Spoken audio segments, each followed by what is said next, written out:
Mr. President, Mr. Secretary General, distinguished delegates, ambassadors, and world leaders, 7 decades of history have passed through this hall in all of their richness and drama. Where I stand, the world has heard from presidents and premiers at the height of the Cold War. We have seen the foundation of nations. We have seen the ringleaders of revolution. We have beheld saints who inspired us with hope, rebels who stirred us with passion, and heroes who emboldened us with courage, all here to share plans, proposals, visions, and ideas on the world's biggest stage. Like those who met us before, our time is one of great contests, high stakes, and clear choices. The essential divide that runs all around the world and throughout history is once again thrown into stark relief. It is the divide between those whose thirst for control deludes them into thinking they are destined to rule over others, and those people and nations who want only to rule themselves. I have the immense privilege of addressing you today as the elected leader of a nation that prizes liberty, independence, and self-government above all.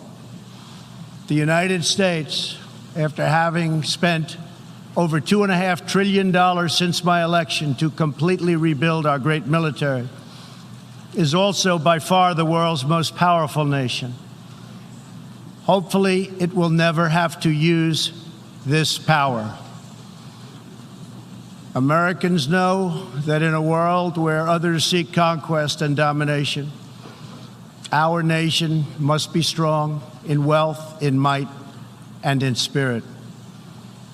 That is why the United States vigorously defends the traditions and customs that have made us who we are. Like my beloved country, each nation represented in this hall has a cherished history, culture, and heritage that is worth defending and celebrating, and which gives us our singular potential and strength. The free world must embrace its national foundations. It must not attempt to erase them or replace them. Looking around and all over this large, magnificent planet, the truth is plain to see.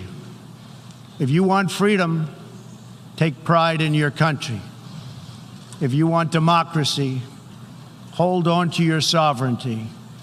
And if you want peace, love your nation. Wise leaders always put the good of their own people and their own country first. The future does not belong to globalists. The future belongs to patriots.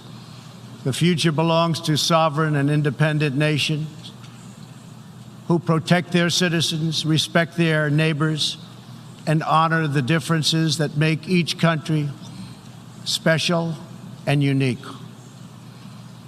It is why we in the United States have embarked on an exciting program of national renewal. In everything we do, we are focused on empowering the dreams and aspirations of our citizens. Thanks to our pro-growth economic policies, our domestic unemployment rate reached its lowest level in over half a century.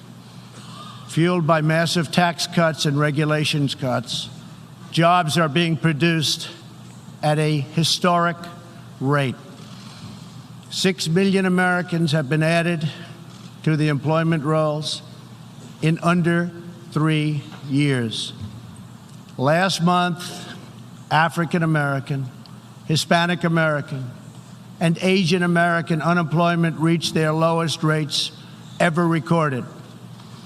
We are marshaling our nation's vast energy abundance, and the United States is now the #1 producer of oil and natural gas anywhere in the world. Wages are rising, incomes are soaring, and 2.5 million Americans have been lifted out of poverty in less than 3 years. As we rebuild the unrivaled might of the American military, we are also revitalizing our alliances by making it very clear that all of our partners are expected to pay their fair share of the tremendous defense burden which the United States has borne in the past.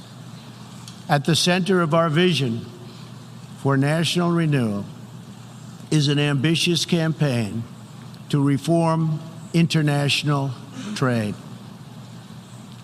For decades, the international trading system has been easily exploited by nations acting in very bad faith.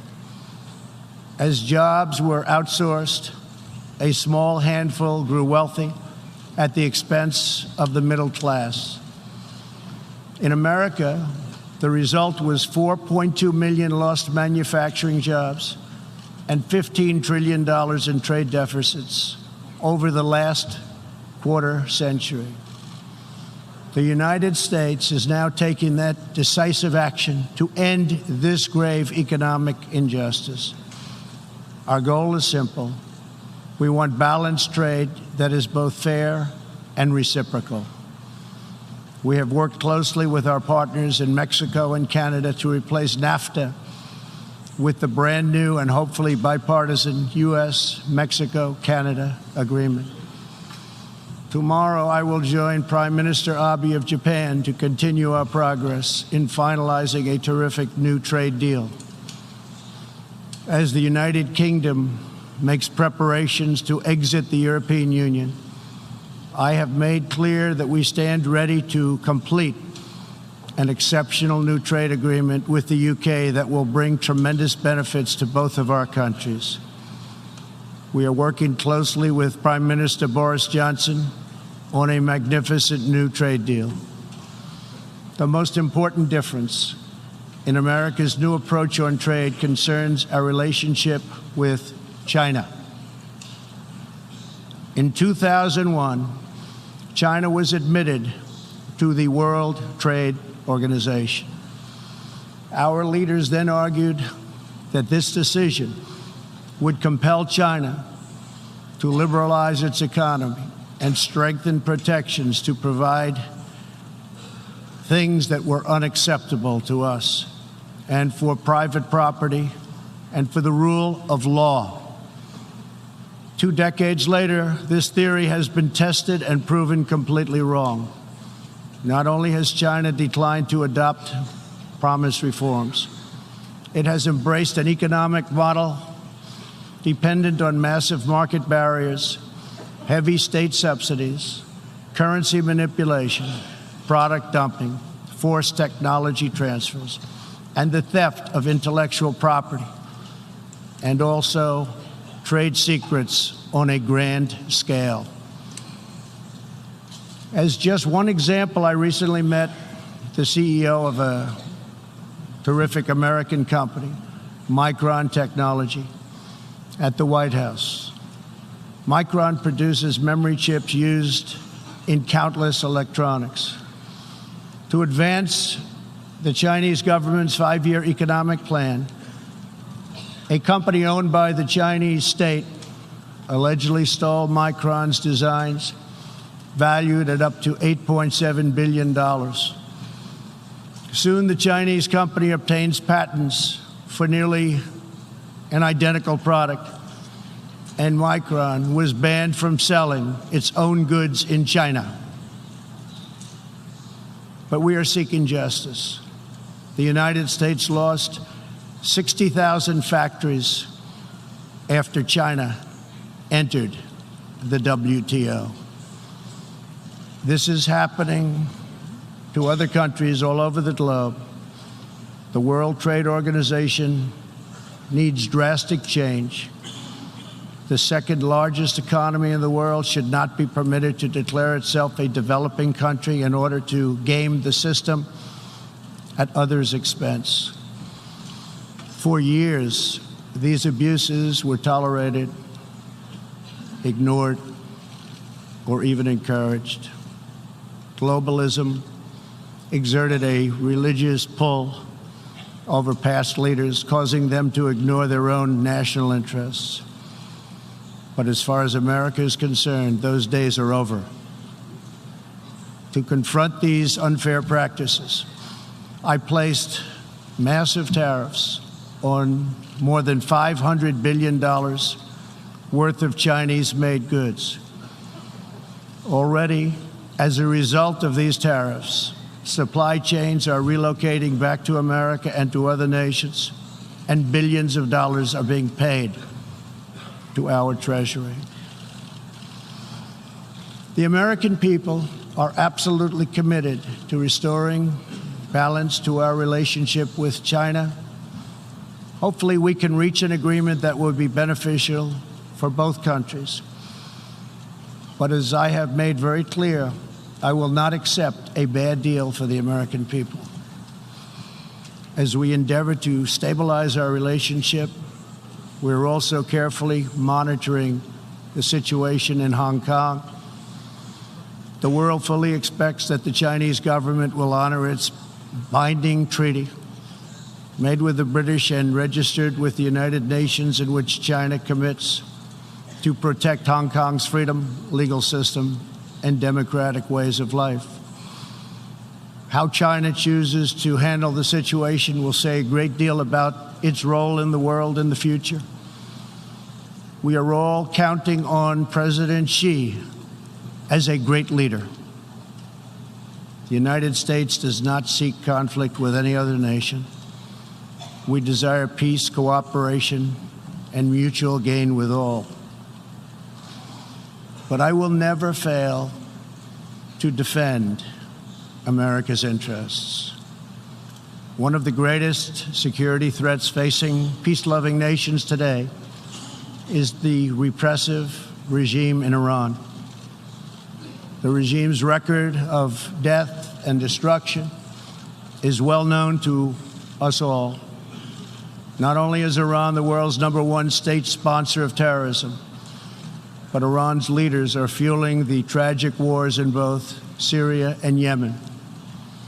At the same time, the regime is squandering the nation's wealth and future in a fanatical quest for nuclear weapons and the means to deliver them. We must never allow this to happen.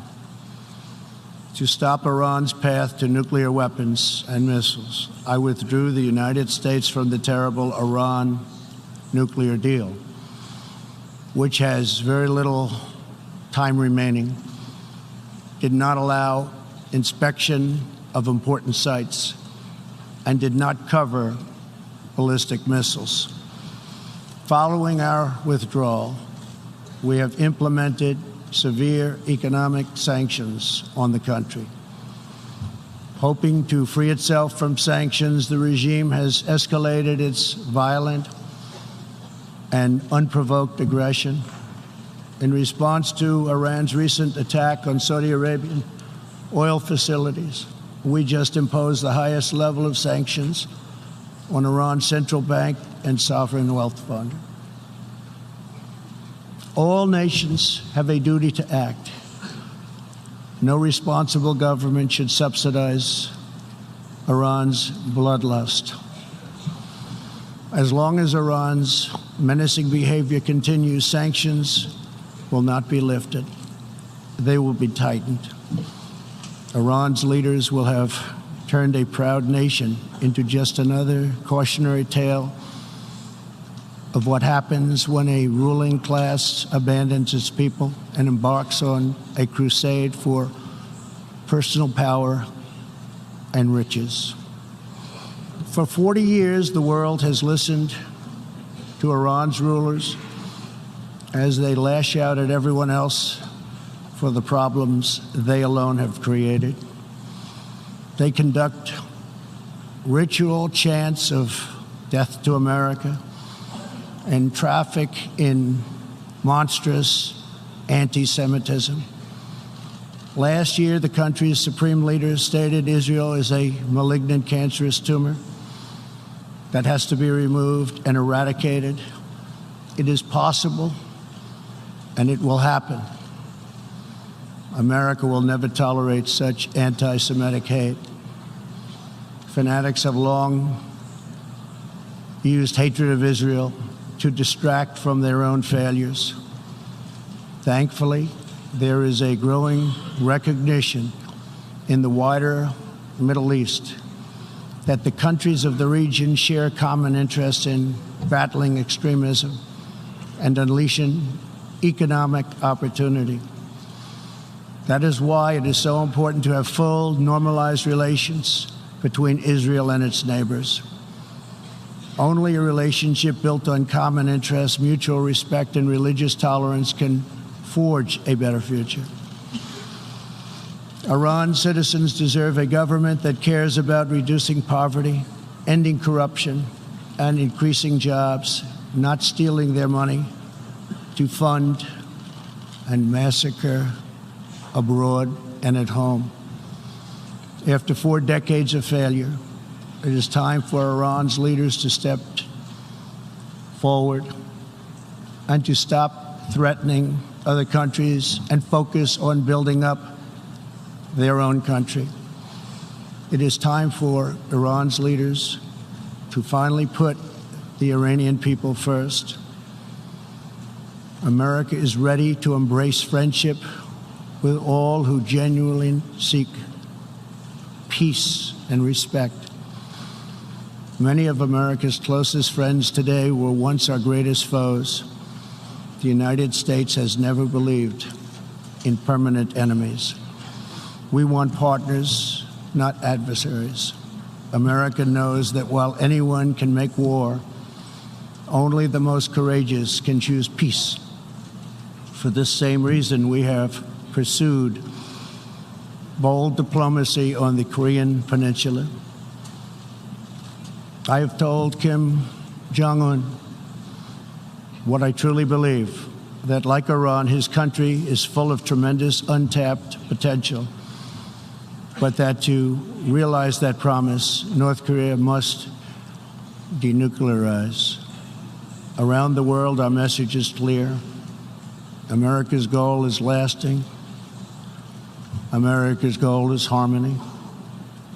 And America's goal is not to go with these endless wars that never end.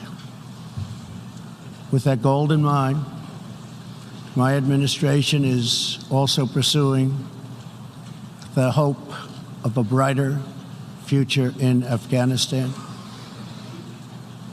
Unfortunately, the Taliban has chosen to continue their savage attacks.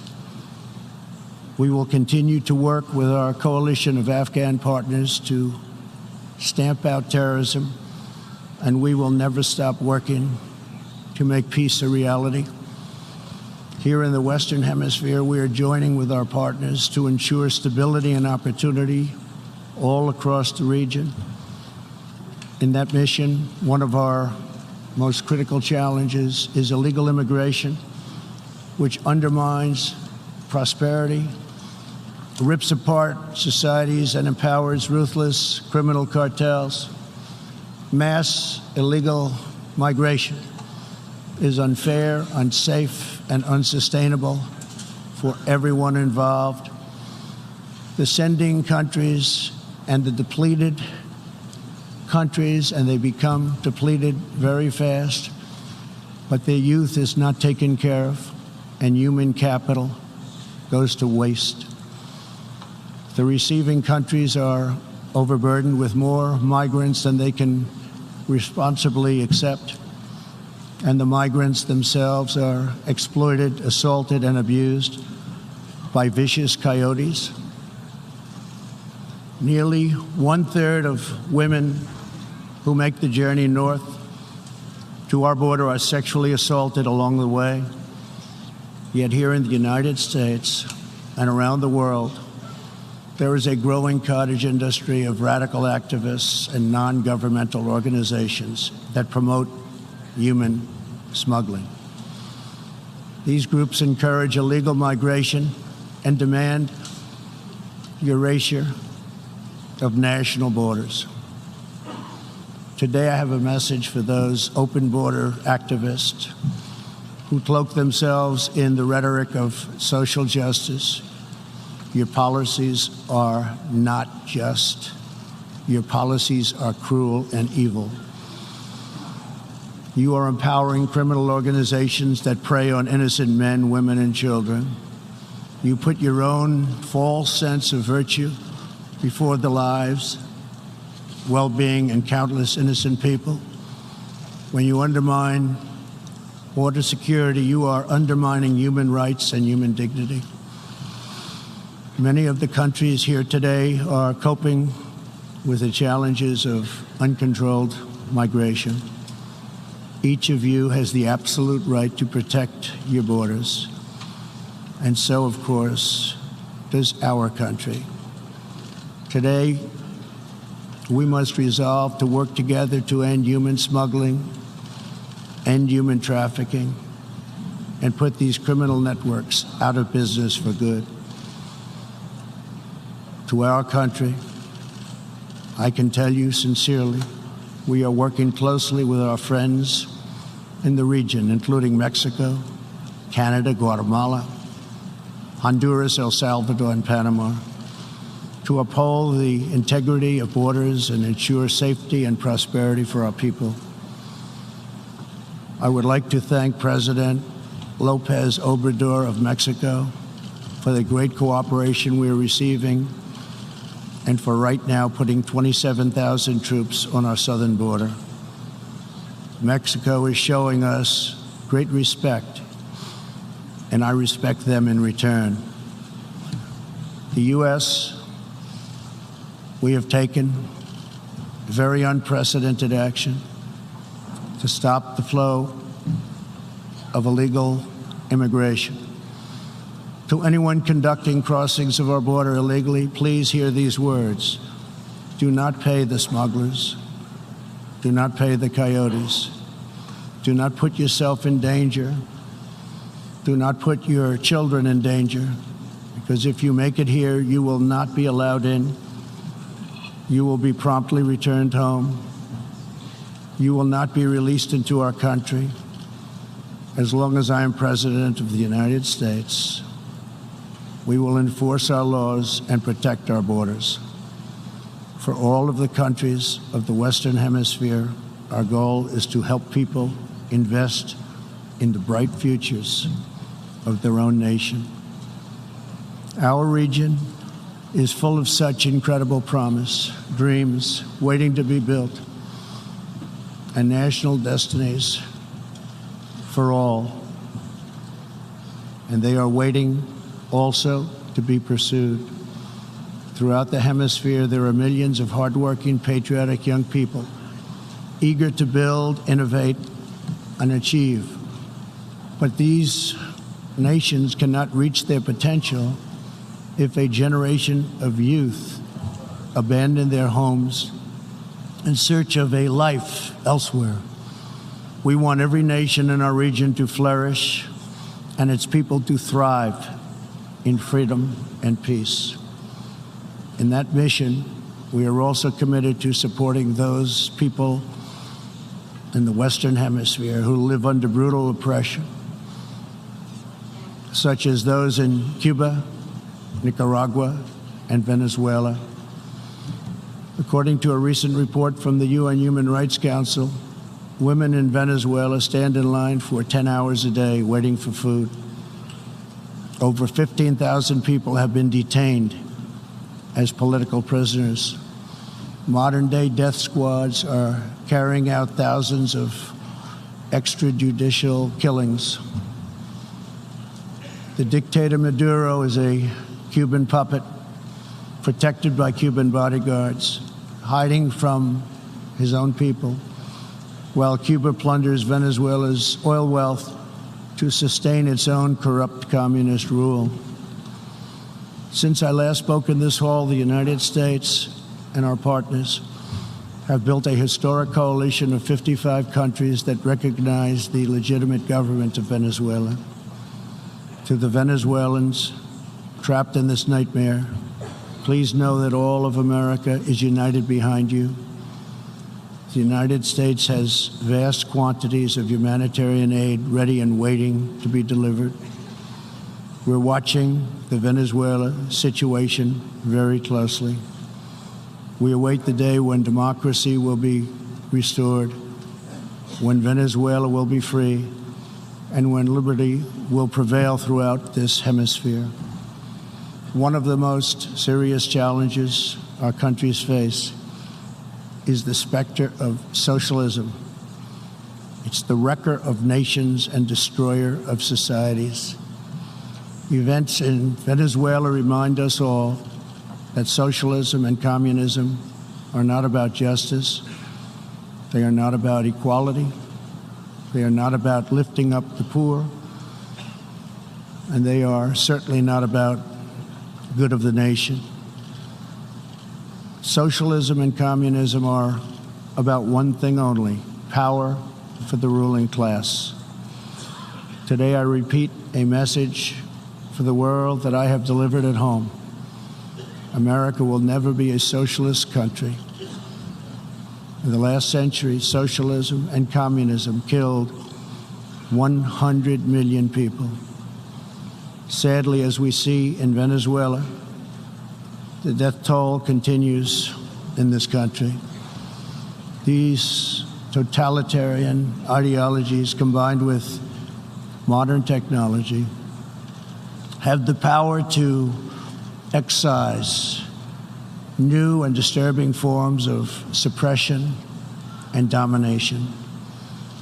For this reason, the United States is taking steps to better screen foreign technology and investments and to protect our data and our security. We urge every nation present to do the same.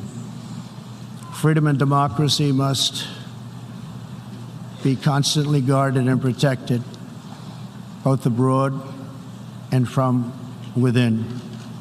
We must always be skeptical of those who want conformity and control. Even in free nations, we see alarming signs and new challenges to liberty.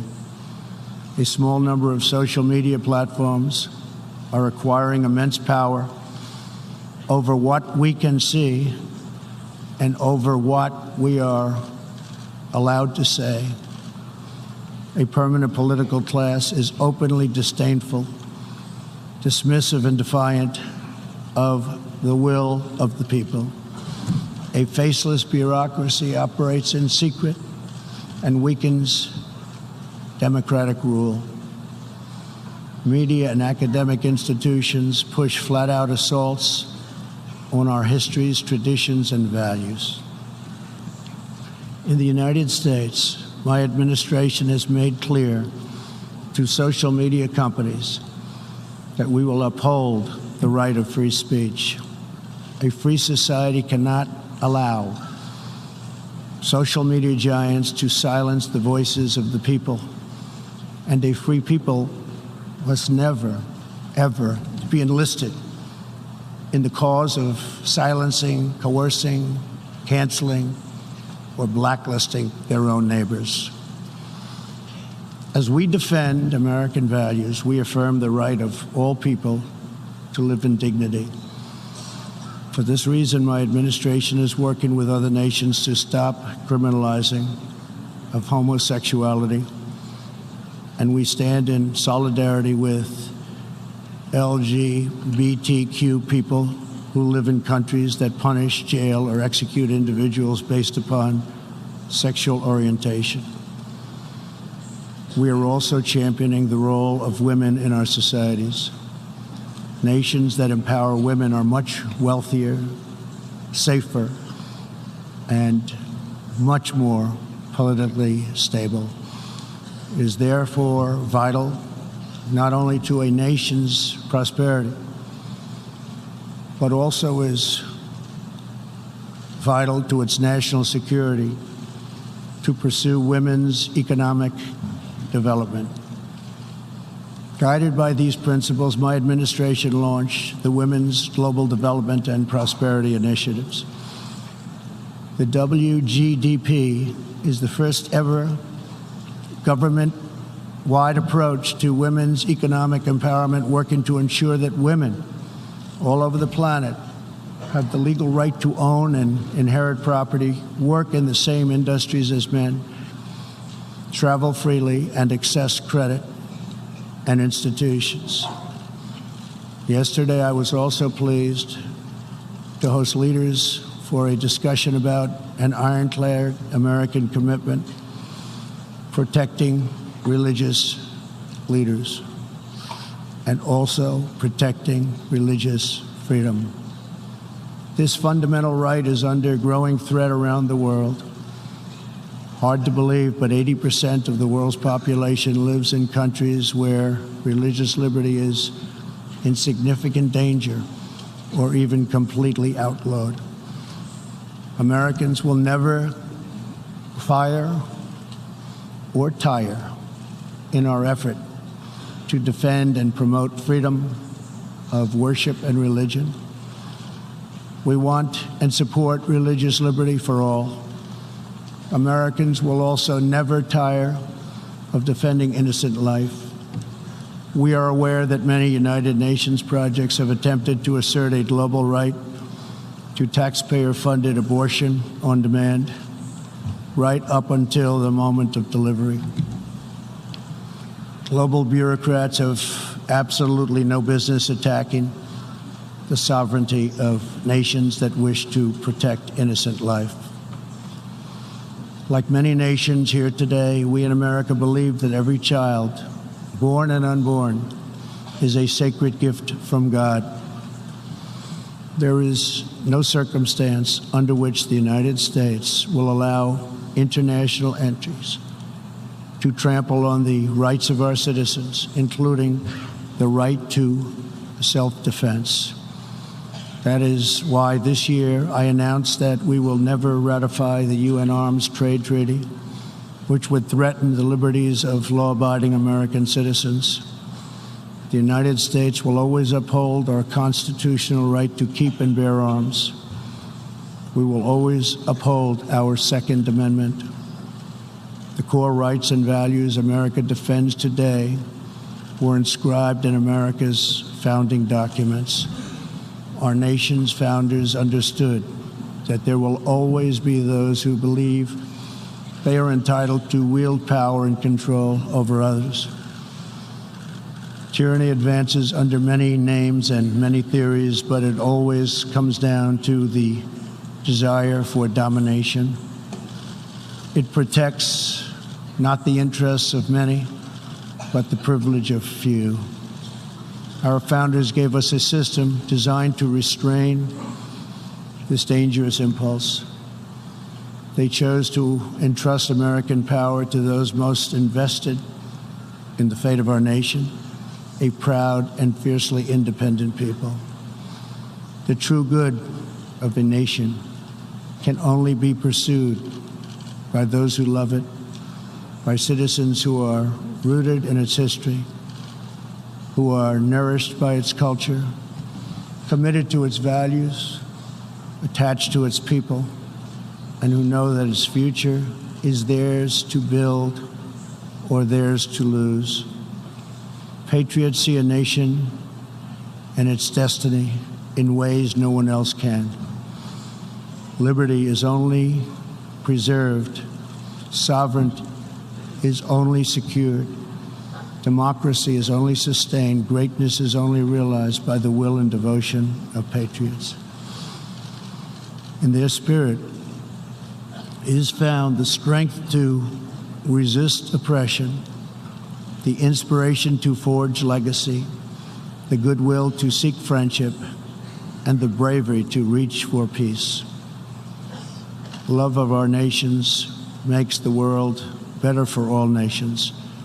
So to all the leaders here today, join us in the most fulfilling mission a person could have. the most profound contribution anyone can make. Lift up your nations, cherish your culture, honor your histories, treasure your citizens, make your country strong and prosperous and righteous, honor the dignity of your people, and nothing will be outside of your reach. When our nations are greater, the future will be brighter, our people will be happier, and our partnerships will be stronger. With God's help, together we will cast off the enemies of liberty and overcome the oppressors of dignity. We will set new standards of living and reach new heights of human achievement. We will rediscover old truths, unravel old mysteries, and make thrilling new breakthroughs. And we will find more beautiful friendship and more harmony among nations than ever before. My fellow leaders, the path to peace and progress and freedom and justice and a better world for all humanity begins at home.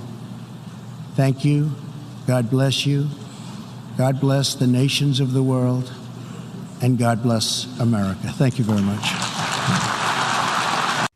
Hey, NBC News viewers, thanks for checking out our YouTube channel. Subscribe by clicking on that button down here and click on any of the videos over here to watch the latest interviews, show highlights, and digital exclusives. Thanks for watching.